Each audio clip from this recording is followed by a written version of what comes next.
ದಾವಣಗೆರೆಯ ನಲ್ಕುಂದ ಅನ್ನೋ ಗ್ರಾಮ ಸುಮಾರು 2,000ಕ್ಕಿಂತಲೂ ಹೆಚ್ಚಿನ ಜನ ಇಲ್ಲಿ ವಾಸ ಮಾಡ್ತಾರೆ. ಆದರೆ ಒಂದ್ ಹನಿ ಕುಡಿಯೋ ನೀರಿಗೂ ಭಂಗ ಇಲ್ಲಿ.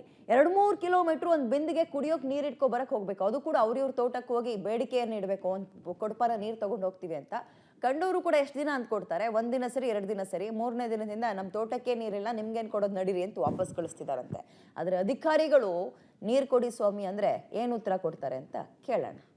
ಈಗಾಗಲೇ ಬರದ ಛಾಯೆ ಆವರಿಸಿರುವಂಥದ್ದು ಕುಡಿಯೋ ನೀರಿಗೋಸ್ಕರ ಸಾಕಷ್ಟೊಂದು ಹಾಹಾಕಾರ ಶುರುವಾಗಿರುವಂಥದ್ದು. ನಾವೀಗ ದಾವಣಗೆರೆ ತಾಲೂಕಿನ ನಲ್ಕುಂದ ಗ್ರಾಮದಲ್ಲಿ ಇದು ನೋಡೋದಾಗಿದೆ.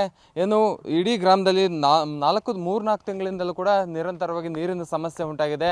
ಕಳೆದ 1 ತಿಂಗಳಿಂದಲೂ ಕೂಡ ಎಲ್ಲ ಅಂದರೆ ಇಲ್ಲಿರುವಂತಹ ಮಹಿಳೆಯರು ಕೂಡ ತೋಟಕ್ಕೆ ಹೋಗಿ ನೀರು ತೆಗೆದುಕೊಂಡ್ಬರುವಂತಹ ಕೆಲಸವನ್ನು ಕೂಡ ಮಾಡ್ತಾ ಇದ್ದಾರೆ. ಯಾಕಂದರೆ ನೀರು ಗ್ರಾಮಕ್ಕೆ ಸರಬರಾಜಾಗುವಂತಹ ಬೋರ್ವೆಲ್ಗಳು ಸಂಪೂರ್ಣವಾಗಿ ಬತ್ತಿ ಹೋಗಿರುವಂತಹ ಹಿನ್ನೆಲೆಯಲ್ಲಿ ನೀರಿನ ಸಮಸ್ಯೆ ಕೂಡ ಸಾಕಷ್ಟು ಉಂಟಾಗಿರುವಂಥದ್ದು. ಇದ್ರ ಬಗ್ಗೆ ಸಾಕಷ್ಟು ಒಂದು ಅಧಿಕಾರಿಗಳಾಗಿರ್ಬೋದು ಮತ್ತು ಜನಪ್ರತಿನಿಧಿಗಳಿಗೆ ಒಂದು ಮಾಹಿತಿಯನ್ನು ಕೂಡ ಹೇಳಿದ್ರು, ಅಂದರೆ ಮನವಿಯನ್ನು ಕೂಡ ಮಾಡಿದ್ರು. ಈ ರೀತಿಯಾಗಿ ನೀರಿನ ಸಮಸ್ಯೆ ಇದೆ, ಬಗೆಹರಿಸಿ ಅಂತಂದು. ಆದರೆ ಯಾವುದೇ ರೀತಿಯಂತಹ ಅವರ ಸಮಸ್ಯೆಗೆ ಬಗೆಹರಿಸ್ತಾ ಇಲ್ಲ. ಕೇವಲ ಹಾರಿಕೆ ಉತ್ತರವನ್ನು ಕೊಡ್ತಾರೆ. ಈ ಮೀಟಿಂಗ್ಗಳಲ್ಲಿ ನಾವು ಯಾವುದೇ ಗ್ರಾಮಕ್ಕಾಗಲಿ, ಅಂದರೆ ಇಡೀ ದಾವಣಗೆರೆಯಲ್ಲಿ ಯಾವುದೇ ಗ್ರಾಮಕ್ಕಾಗಲಿ ನೀರಿನ ಕೊರತೆ ಇರೋದಿಲ್ಲ, ಏನಾದರೂ ನೀರಿನ ಸಪ್ಲೈ ಆಗಲಿಲ್ಲ ಅಂತಂದರೆ ವಾಟ್ರ್ ಟ್ಯಾಂಕರ್ ಮೂಲಕ ನಾವು ನೀರನ್ನು ಸಪ್ಲೈ ಮಾಡ್ತೀವಿ ಅನ್ನುವಂಥ ಒಂದು ಆಶ್ವಾಸನೆ ಕೂಡ ಕೊಡ್ತಾರೆ. ಆದರೆ ಕೇವಲ ಅವು ಮೀಟಿಂಗ್ಗೆ ಮಾತ್ರ ಸೀಮಿತ ಆಗಿರುತ್ತೆ. ಇಲ್ಲಿನ ವಾಸ್ತವ ಪರಿಸ್ಥಿತಿ ಅಂತಂದರೆ ಈ ರೀತಿಯಾಗಿ ಇಡೀ ಗ್ರಾಮದ ಮಹಿಳೆಯರು ಕೊಡಗಳನ್ನ ಇಟ್ಕೊಂಡು ತೋಟಕ್ಕೆ, ಜಮೀನುಗಳಿಗೆ ಹೋಗಿ ನೀರು ತರುವಂತಹ ಕೆಲಸವನ್ನು ಕೂಡ ಮಾಡ್ತಾರೆ. ಇದ್ರ ಮಾತಾಡೋದಕ್ಕೋಸ್ಕರ ಮಹಿಳೆಯರಿದ್ದಾರೆ, ಮಾತಾಡ್ಸೋಣ. ಎಷ್ಟು ದಿನದಿಂದ ಈ ಸಮಸ್ಯೆ ಆಗ್ತದೆ ನಿಮ್ಗೆ? 2 ತಿಂಗಳಿಂದ ಈ ಸಮಸ್ಯೆ ಸ್ಟಾರ್ಟ್ ಆಗಿದೆ ಸರ್. ನೀರಿಲ್ಲ ಕುಡಿಯೋಕ್ಕೆ, ಮಕ್ಕಳು ಮರಿ ಸ್ಕೂಲು ಮನೆಗೆ ಏನಕ್ಕೆ ಒಂದಕ್ಕಾಗಿರಲಿ ನೀರಿಲ್ಲ. ಹೊರಗಡೆಯಿಂದ ಹೋಗ್ಬೇಕು ನಾವು. ನೀರು ಕರೆಂಟ್ ಬಂದಾಗ ಅಡಿಕೆ ತೋಟಗಳಿಗೆ ಕರೆಂಟ್ ಬಂದಾಗ ನಾವು ನೀರು ಕಾದಿದ್ದು ಹಿಡ್ಕೊಂಬರ್ಬೇಕು. ನೀರಿನ ಭಾಳ ಸಮಸ್ಯೆ ಆಗೈತೆ. ನಮ್ಮೂರಾಗಿರೋ ಮೆಂಬರ್ಗಳೆಲ್ಲ ಅವರು ಸಾಕಷ್ಟು ಪ್ರಯತ್ನ ಪಡ್ತಾ ಇದ್ದಾರೆ.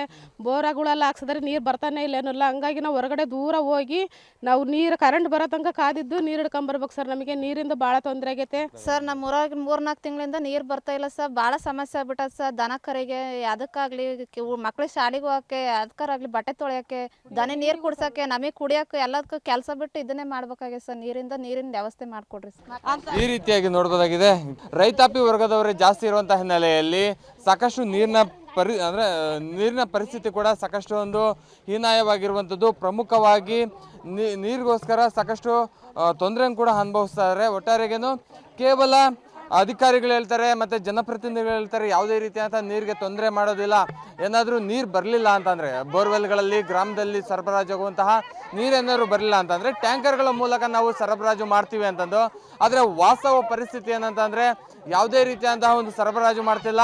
ಈಗ ನಿದ್ದೆಗೆ ಜಾರಿದ್ದಾರೆ ಅಧಿಕಾರಿಗಳನ್ನುವಂಥದ್ದು ಇದರಲ್ಲಿ ಸ್ಪಷ್ಟವಾಗಿ ಕಾಣ್ಬಂದು ಗೋಚರ ಆಗುತ್ತೆ. ಕ್ಯಾಮ್ರಾ ರಮೇಶ್ ಜೊತೆ ಪುನೀತ್, ಪಬ್ಲಿಕ್ ಟಿವಿ, ದಾವಣಗೆರೆ.